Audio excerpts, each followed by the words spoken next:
Hello everyone, welcome to my channel. My name is Samantha, and if you love reading, you are in the right place today.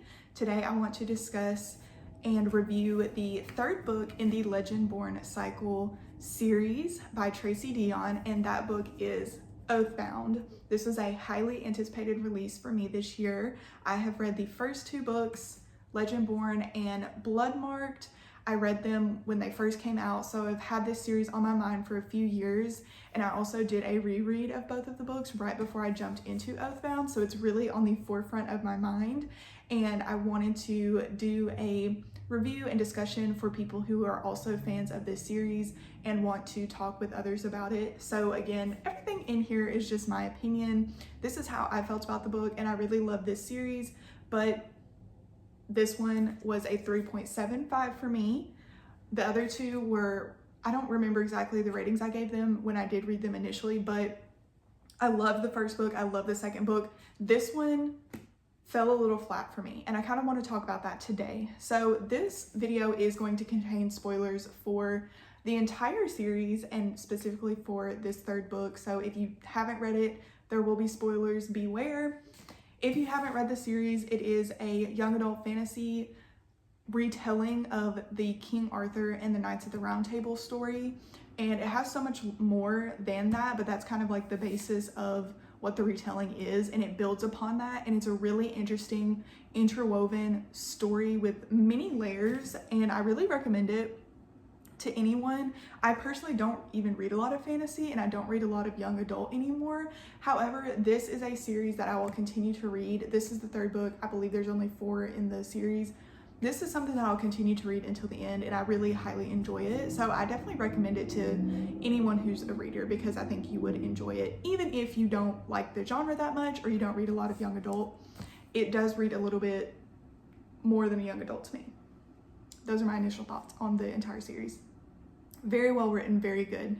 So I want to get into my thoughts on this book. Specifically, it was a 3.75 for me. Again, it fell a little flat, and I want to talk about why. This book to me was a little long, and I think because of that it felt a little repetitive at times. And this also maybe because I reread the entire series back to back to back, where I felt like I was getting the same kind of info dumps in each book, which makes sense because as someone who's coming back who may have not read it in a few years, you need a little refresher, and you need to understand the world building, you need to understand how the magic system works, and you need to understand the characters and who they are and how they interact with each other. However, it felt a little repetitive to me, and because of that, I would find myself in certain moments and I kept thinking, like, where are we going with this? What's gonna happen next? Am I almost at the end of the chapter? And I don't like thinking those things while I'm actively reading. I want to get lost in the book. And I was able to do that in the first 2 books. This one, I wasn't able to do it as much. I think also the multiple point of views were something that threw me off a little bit, because they weren't in the first 2 books. They were in the first half of this book, and then the last half we just had Bree's entire point of view. That felt a little disjointed to me, and some of the things that were in some of the other point of views, like for William, I thought there might be something going on between William and Lark, maybe some feelings that William had towards him, and then nothing ever happened because we never got William's point of view again. And I was like, okay, maybe in the 4th book we'll get his point of view again, and we'll see. But it just felt a little disjointed, and it made the story choppy to me, and it didn't feel cohesive. So again, that was also taking me out of the story, because we got a new point of view every single time, or every chapter almost, until about halfway through, and then we were in Bree's point of view the rest of the way. It was just a lot going on, and it felt dragged out and disjointed. Those are the things I didn't like about the book. Now, again, that doesn't make this book terrible. I think it just makes it's in that third book slump to me. I think a lot of series have this, where they get to that third book and there's so much exposition going on, and it's like there was so much going on in this book, but it felt like nothing was happening. And I don't know, it just wasn't clicking. It wasn't clicking. But the characters, I still love the characters. That was what was coming through to me. The interactions that they had with each other, how they all come back together at the end and connect with each other, I think was still done very well. So, you know, there were some things I didn't like, some things that I did like. Tracy Deonn knows how to write an ending. She knows how to give us a cliffhanger. She did it again in this one. In the first book, I remember when I reread this, I completely forgot that Bree was Arthur. Like, I completely forgot that she was his descendant. And that's a major plot point. But I did read this book several years ago. So again, major plot point, but I completely forgot that. And I was gagged at the end of book 1. I was like, oh my God. It was like I read it again for the first time and genuinely was like shook. That's how I felt at the end of this book when Selwyn was revealed to be Erebus's son. Also, I may be saying these names wrong, so don't know how to pronounce it correctly if I'm saying it wrong, but I think it's Erebus or Erebus. His son? He's the Shadow King's son? Now that was a plot twist. That was a plot twist. But the thing is, we didn't get Selwyn like this whole book. And then at the very end, you drop this huge bomb, and then we gotta wait for the 4th one. I'm like, yes, she knows how to write a cliffhanger, but I don't wanna wait. I don't wanna wait. And it's the fact that he was basically absent this whole entire book. It made me sad because I'm a Selwyn girly. I love Nick. I love Nick. I think Nick and Bree, they're like this, but I love Selwyn, and I am a throuple truther. We need the throuple in the 4th book. It's there. She set it up. She set it up. She knew what she was doing. We're not in a love triangle. This is a throuple. Selwyn and Nick would do anything for Bree. They would. And they don't have jealousy toward each other. I'm not feeling the jealousy toward each other.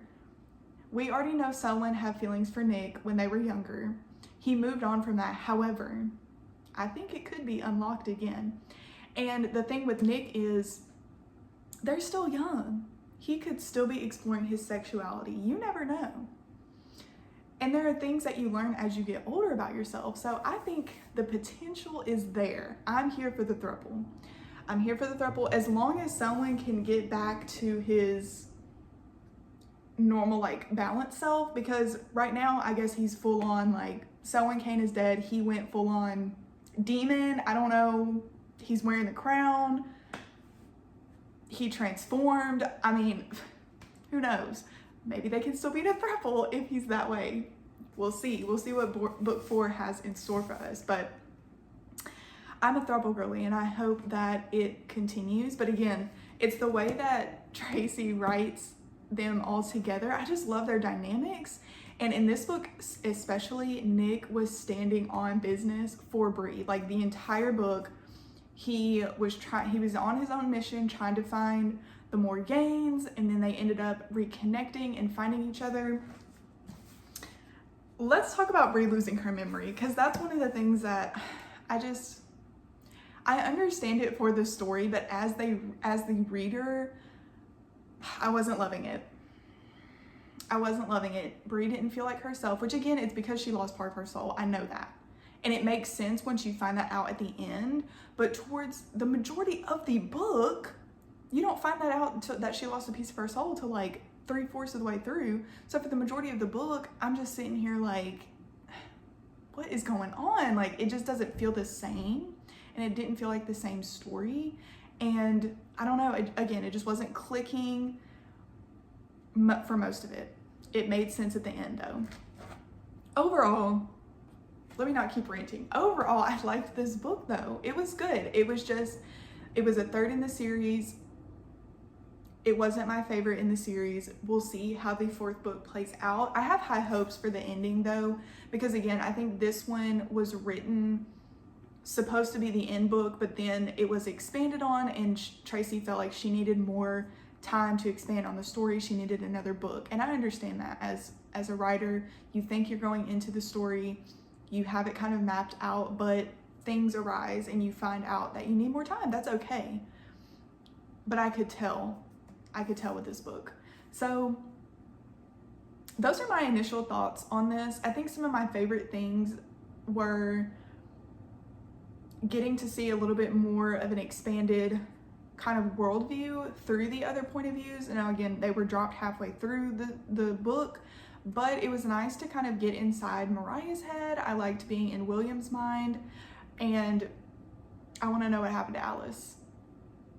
I also want to know what happened to Alice. We went this whole entire book, again, we went the whole book without Selwyn. We went the whole book without Alice, 640 pages, without kind of having a resolve of this. So again, it just felt dragged out. Those are my initial thoughts. I don't want to be a hater. I really like this series. I will be reading the 4th book, but I want to know y'all's thoughts on this, because I've seen some kind of like reviews on TikTok, and they're very quick reviews, so it's not anything that's like too in-depth, that people are still liking this book.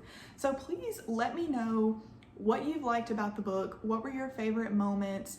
Did you enjoy the pacing? Did you enjoy the multiple point of views? What did you think about the ending?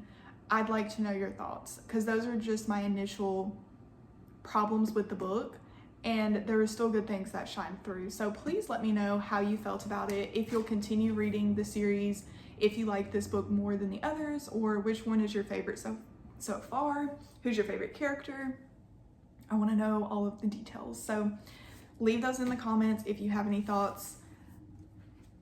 Those are my initial things of book 3 in the Legendborn series. Thank you all for watching this video. I'll see you all in the next one.